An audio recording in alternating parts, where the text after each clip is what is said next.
देवियों सज्जनों, शत शत नमन।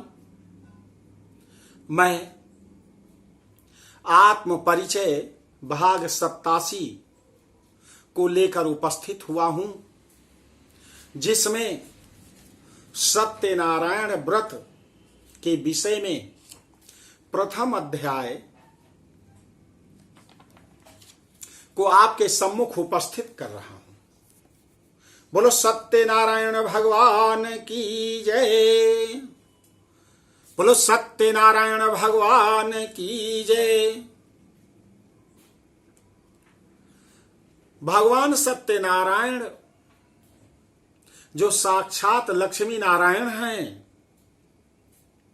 नारद जी ने निवेदन किया कि प्रभु, इस पृथ्वी पर जितने भी मनुष्य हैं, पच्यन्ते पाप कर्म भी पाप कर्म करके उसे अपने अंदर पचा ले रहे हैं, दुख पा रहे हैं, तो दुख से निर्वृत्ति हो जाए उसके लिए आप उपाय बताइए। श्री भगवान उवाच।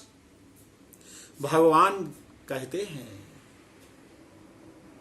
साधु पृष्टम त्वया वत्स लोकानुग्रह कांक्षया यत कृत्वा मुक्ष्यते मोहात तच्छृणुष्व वदामि ते।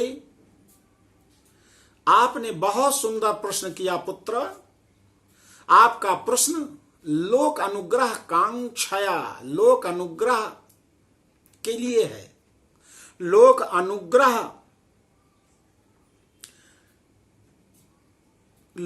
अनुग्रह करने की इच्छा से बहुत बड़ी बात आपने मुझसे पूछी है, तो मैं आपको बता रहा हूं कि जिसको करके व्यक्ति कलयुग में संपूर्ण पापों से और मोह से, कलयुग में काम क्रोध लोभ मोह मद मात्सर्य, मोह सबसे बड़ा शत्रु है, जिससे व्यक्ति निकल नहीं पाता और मेरी ओर आकृष्ट नहीं हो पाता है। तो मोह से दूर हो करके संपूर्ण कष्टों से छुटकारा प्राप्त करेगा। बड़ी सुंदर बात भगवान नारायण ने नारद जी से कहा। क्या कहा? व्रतमस्ति महत पुण्यम स्वर्गे मरते च दुर्लभम तौ स्नेहेन मया वत्स प्रकाशा क्रियते अधुना। एक बहुत ही महत्वपूर्ण व्रत है, बहुत ही महान पुण्य को देने वाला व्रत है, जो स्वर्गलोक और मृत्युलोक में दुर्लभ है। स्वर्गलोक में देवता इसे नहीं कर सकते, मृत्युलोक में लोग इसे बड़ा साधारण, बड़ा सामान्य और हल्के रूप में इसे कलयुग में लेते हैं, लेंगे, और इस पर उनका ध्यान नहीं जाएगा, इसको नहीं कर पाएंगे।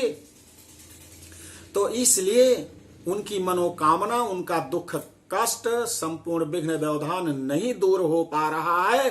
कलयुग में केवल एक ही बहुत पुण्यशाली व्रत है, इसकी तुलना अन्य किसी व्रत से नहीं किया जा सकता है।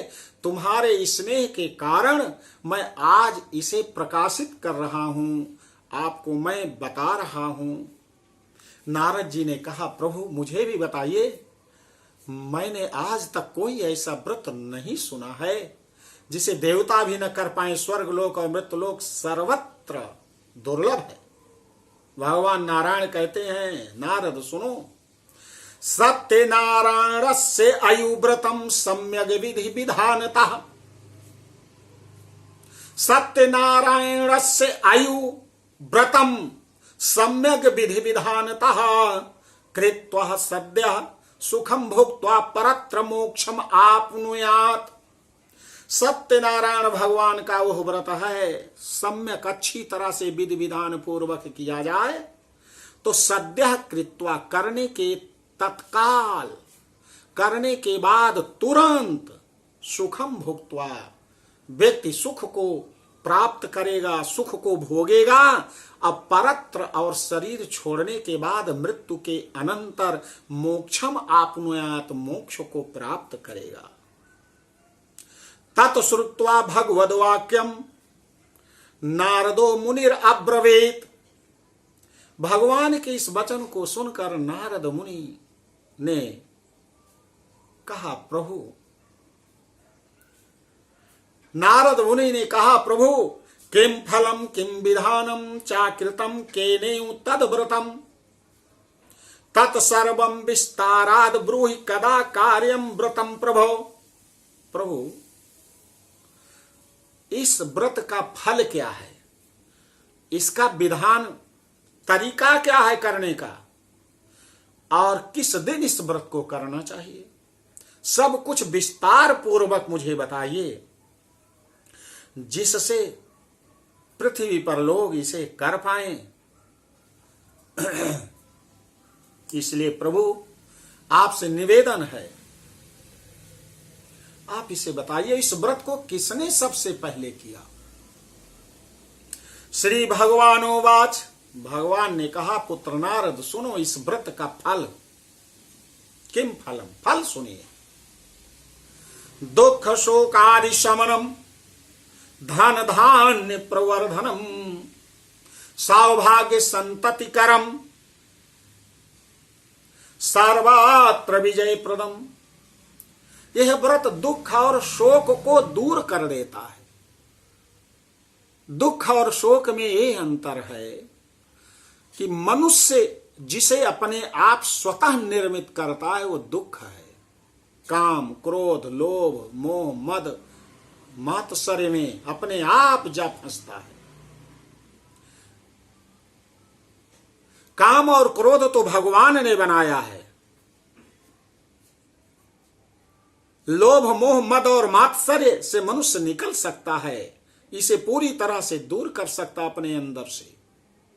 काम और क्रोध को हम नियंत्रित कर सकते हैं, इसे समाप्त नहीं कर सकते हैं। तो मनुष्य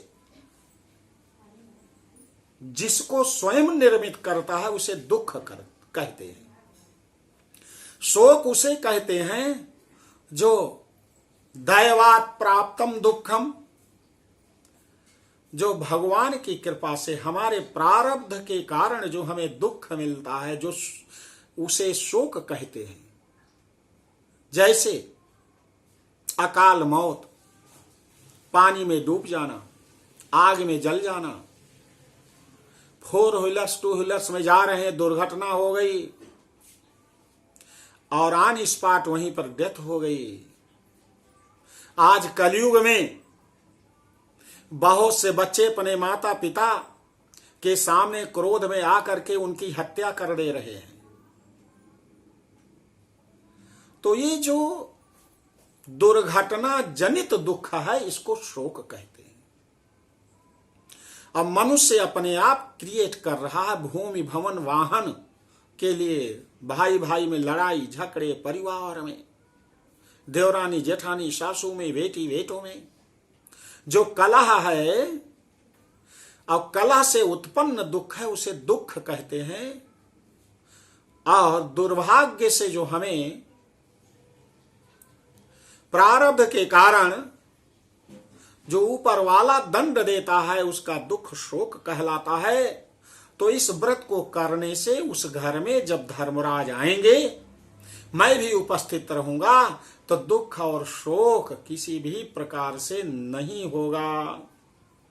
और धन धान्य प्रवर्धनम, भगवान कहते हैं कि मेरी प्रिया लक्ष्मी जी मेरे इस व्रत करने वाले भक्त के यहां पहले जाकर उपस्थित होती हैं, और मेरी परम प्रिया पृथ्वी माता भी वहां उपस्थित होती हैं। लेकिन प्रिया और परम प्रिया लक्ष्मी और पृथ्वी दोनों एक साथ कभी नहीं रहती। लेकिन इस व्रत को करने वाले व्यक्ति के यहां जब मेरी कथा का श्रवण होता है, वहां पर उपस्थित होती हैं, तो कितनी खुश होती हैं। ये बहुत खुश होती हैं कि उसकी कल्पना नहीं की जा सकती। तो खुश होती हैं तो उस व्रत करने वाले को माता लक्ष्मी खुश होती हैं तो धन देती हैं, रुपया, पैसा, ज्वेलरी, भौतिक सुख सुविधाएं, लग्जरियस लाइफ देती हैं। Entertainment life and romantic life.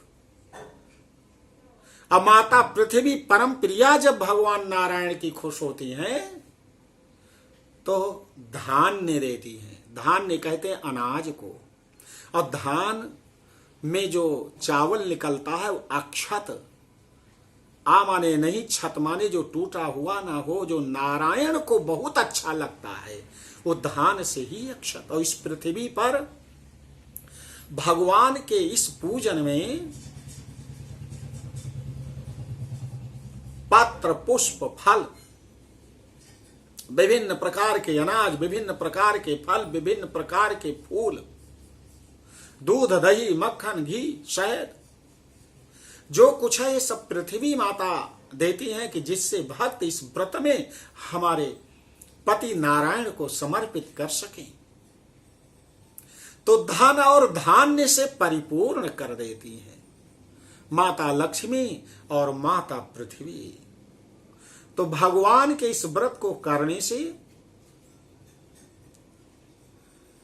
दुख और शोक नहीं होगा। 2 लाभ, धन और धान्य मिलेगा। 4 लाभ, और 5वां लाभ होगा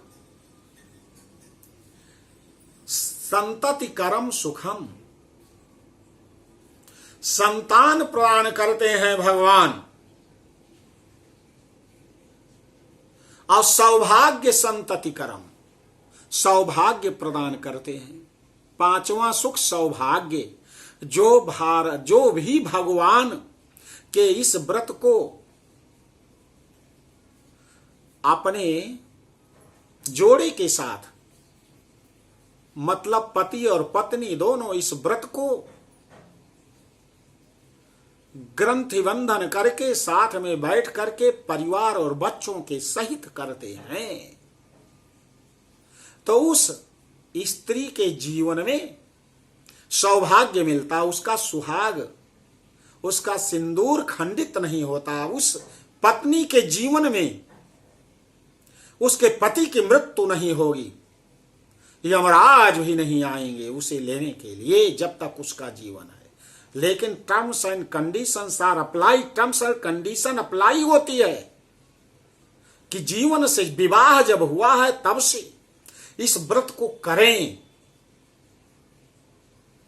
प्रत्येक महीने में 1 बार इस व्रत को करें।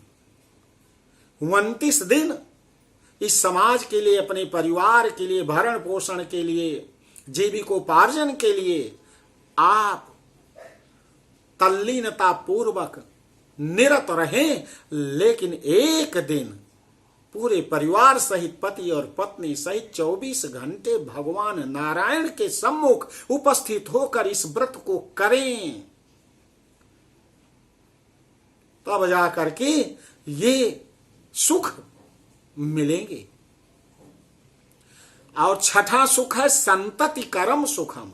भगवान ने संतान नहीं दिया तो निश्चित ही संतान देंगे, और जिनको संतान दिया है वो संतान माता पिता की सेवा करने वाली होगी, श्रवण कुमार की तरह होगी। जैसे कांवर में बिठा करके श्रवण कुमार अपने माता पिता को तीर्थ यात्रा कराते हैं, भगवान राम के आदर्शों पर चलने वाली होगी संतान। यदि जंगल में भी उसे भेज देंगे तो वो प्रसन्नता पूर्वक स्वीकार कर लेगी, क्योंकि भगवान ने कहा कि सुनु जननी स्वई सुत बड़भागी, जो पितु मातु बचन अनुरागी। हे मां, वही संतान सौभाग्यशाली है जो माता पिता के वचनों का पालन करने वाली है मां। इसलिए पिता दीन मही कानन राजू, जहां सब भांति मोर बड़ काजू। पिता ने जंगल का राज्य दिया है जहां पर मेरा बहुत ही महत्वपूर्ण कार्य है। आप मुझे जाने की अनुमति दीजिए। ऐसी संतान होगी, बेटियां सीता और सावित्री की तरह संस्कारवान, माता पिता को अपने प्राणों से ज्यादा स्नेह और प्रेम करने वाली होंगी कलयुग में इस व्रत को करने से। और सातवां सुख क्या है? सर्वत्र विजय प्रदम, सभी स्थानों पर विजय मिलेगी उस परिवार को। तो भगवान के सत्यनारायण के इस व्रत को करने से 7 सुख मिलते हैं, 7 सुख मिलते हैं। और 7 सुख हमारे संपूर्ण विश्व में 7 ही दिन होते हैं। तो 7 सुख जिनको मिल जाएंगे वो जो है बहुत ही भाग्यशाली होगा। निश्चित ही भगवान की परम कृपा होगी। तो मैं आपको ये प्रथम अध्याय की कथा का श्रवण करा रहा हूं। शेष भाग आत्म परिचय के 88 भाग में आपको बताऊंगा। आपसे निवेदन है कि मेरी इस विनय को आप स्वीकार करके ज्यादा से ज्यादा लोगों तक मेरी बात को पहुंचाएंगे कि सब्सक्राइब करें, भगवान सत्यनारायण के इस व्रत का श्रवण करें।